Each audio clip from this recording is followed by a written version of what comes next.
manghang hidden car. I wonder. Galawin ako? Hindi pa rin Ryan. Up among the world so high.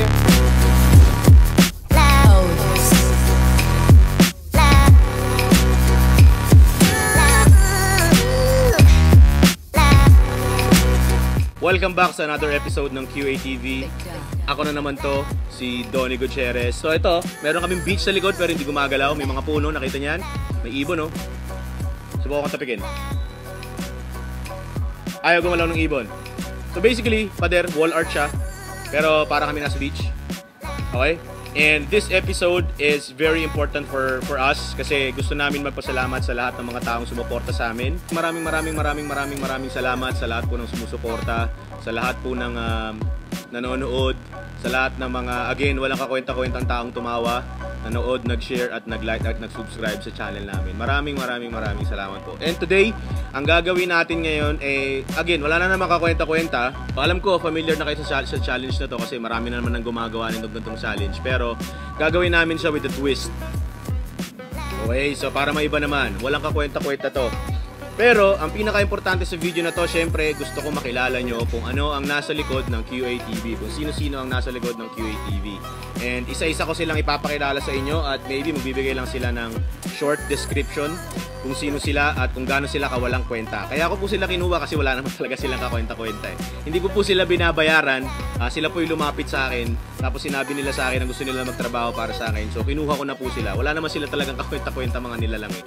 So ito po, uumpisahan ko na po ang lalaki sa likod ng camera, ang aking cameraman, si John Carlo Tan. Hello, ako nga pala si John Carlo Tan, cameraman ng QATV. Siguro sa Facebook page namin is makikita mo ang personal account ko, just search Jinoga21. Jinoga, spell mo yung Jinoga. J-I-N-O-U-G-A. Siya po ang umahatak at naghahanap ng pwede naming makausap at matanong. Ang pangalan po niya si Frederick De Villa, aka Ron De Villa. Come on down!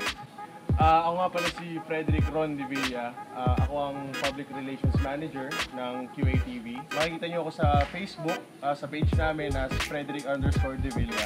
Ito, pinaka-importante itong taong tatawagin ko kasi itong taong tatawagin ko, siya nagdadala ng tripod, siya nagdadala ng camera. Siyempre, nakakapagod kapag dinala mo yun. Magandang lalaki itong tatawagin kong ano. Pero wala pa rin siyang kwenta. Walang kwenta to. Okay. Walang kwenta to. So, tatawagin natin ngayon si Rojem Figura, aka Onyok. Hello! Ang next namin tatawagin ay si... Pagsalitain mo muna, pre. Hi, ako nga pala si John Rojem Figura. Also known as Onyok. Nag-aaral.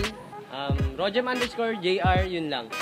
Ito naman, itong tatawagin natin ngayon. Wala na naman kakwenta-kwenta to. Napakalaking tao niya, pero walang kakwenta-kwenta tong tao na to. Mas malaki siya sa dingding. Pero siya, napaka-importante niya dito sa role ng QATV kasi siya yung pinakamalaki. At wait lang, yung previous episode, ganito ginawa niya sa mga taong dumadaan. Alam mo reaction ng tao? Oh. Bawal dito. Natakot sila lahat. Ang the man behind the traffic, Gerald Neil Trinidad. Yay! Okay. Kailangan niya ito i-adjust. Hindi, okay lang. Tama lang. Bakit siya eh? Grabe naman. Ako nga pala si Gerald Neil Trinidad. Nag-aaral pa ako. Kung mapansin nyo, ako yung pinamalaki dito. Pero di nyo alam ako yung pinakabata dito. 16 years old pa lang po ako. And Facebook /Gerald Neil. GeraldNeil.Balasa. Sila po ang tumutulong sa akin pero hindi naman sila bayad. Sila po ang tumutulong sa akin para maging maayos. As much as possible, maging walang kwenta. Napaka walang kwenta nito mga episode na ginagawa namin. Siyempre, meron kaming philosophy. Sabay-sabay tayo ha. Meron kaming philosophy na ina-uphold dito sa channel na to. Okay? Basta walang kwenta, nakakatawa. Ang gagawin naman natin, magkakaroon tayo ng dalawang special guest. Hindi pala. Dalawang hindi special na guest. Pero wala rin silang kwenta. Wala rin kwenta itong mga kinuha ko na to. Galing pa to sa ano? Galing pa to sa... Pangasinan yung isa. Ha? Pangasinan. Hindi, galing to sa ano? Sa Bacolod. Bacolod? Yung isa. Tapos yung isa, galing ng Tawi-Tawi. Saan yung top naman? Layo. Tawi-Tawi, malayo. kinunta ko lang sila tapos nag-fly away lang sila kagad. Fly away? 2 hours.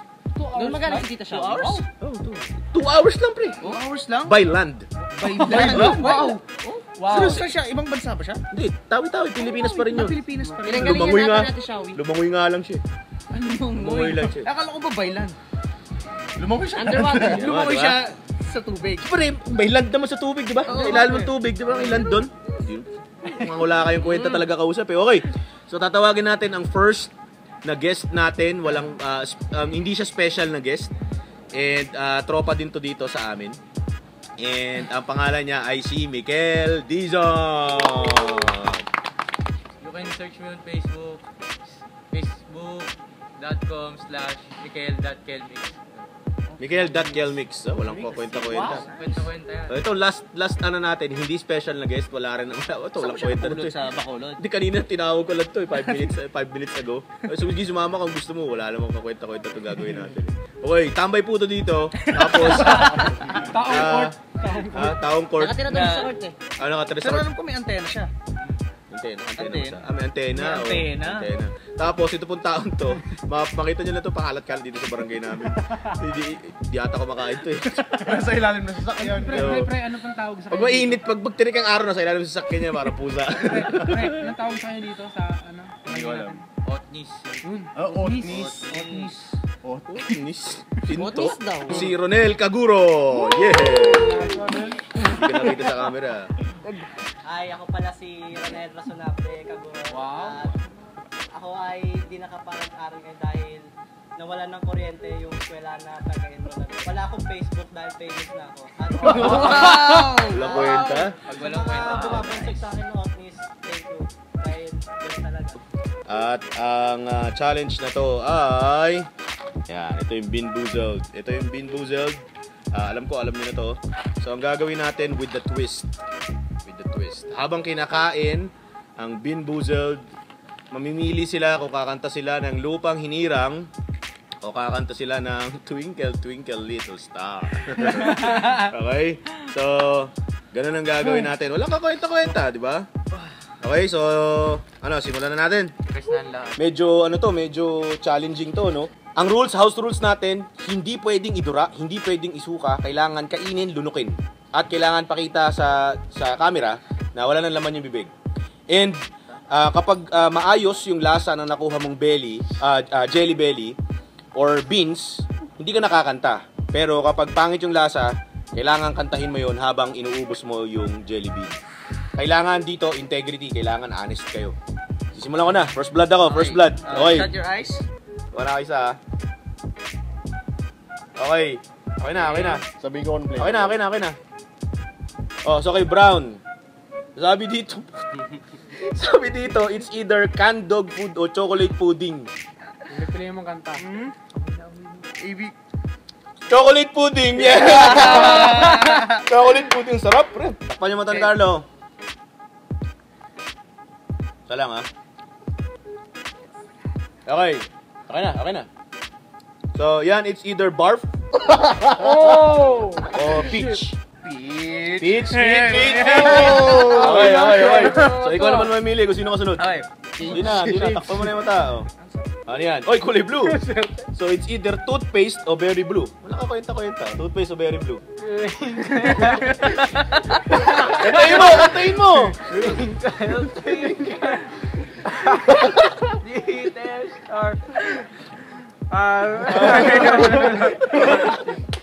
Okay, wala na. Okay, sige, inom ka. Toothpaste. Sarap kumain ng toothpaste. Okay, next. Sinong next na ano? Hindi kita tinutura kasi malayo yung kamay mo. Okay. So, kulay green. Lawn clippings. Lawn clippings o lime? Pinagtabasa ng damo? Lawn clippings o lime? Okay. Daya mo. Lime! Okay, very good. Go. O, pili. Ayan. Ayan. Ano kulay yan? Puti? White. Baby wipes o coconut? Oh, baby wipes. Okay, so baby wipes o coconut?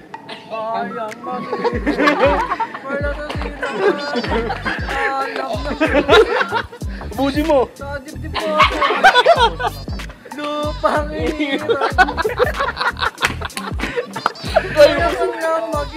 Ubusin mo! Umiiyak Masarap. Sarap ba, pre? Brown. Brown. No? Si cheddar can dog food. Chocolate pudding ulit. Dog food?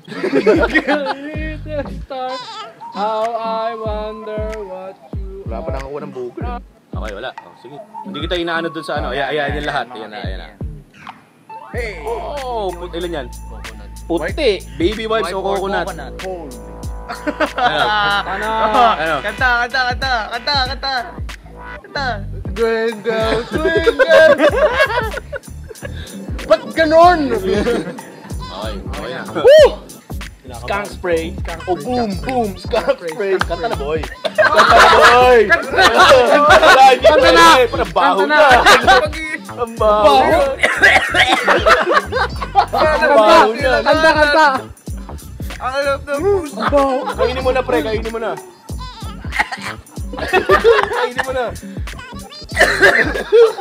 Lunukin mo na, pre. Okay, so that's it for the challenge. That's it for today. Sana natuwa kayo sa walang kakwento-kwento namin ginawa.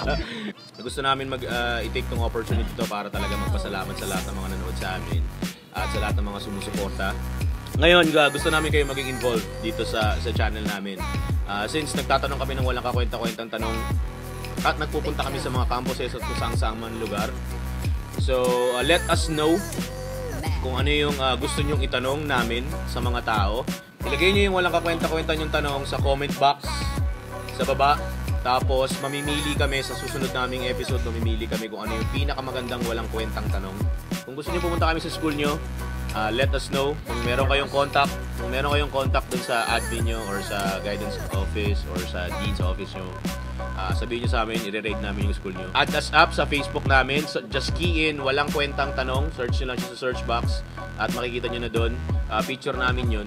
Yung profile picture doon. So, mas madali nyo siya makikita. Tapos, like us on Facebook, QATV, facebook.com/QATV page. At narinig nyo naman kung ano yung mga Facebook accounts nila. Basta walang kwenta, makakatawa. Maraming salamat po sa lahat ng manood and see you on the next video. This is QATV. Bye!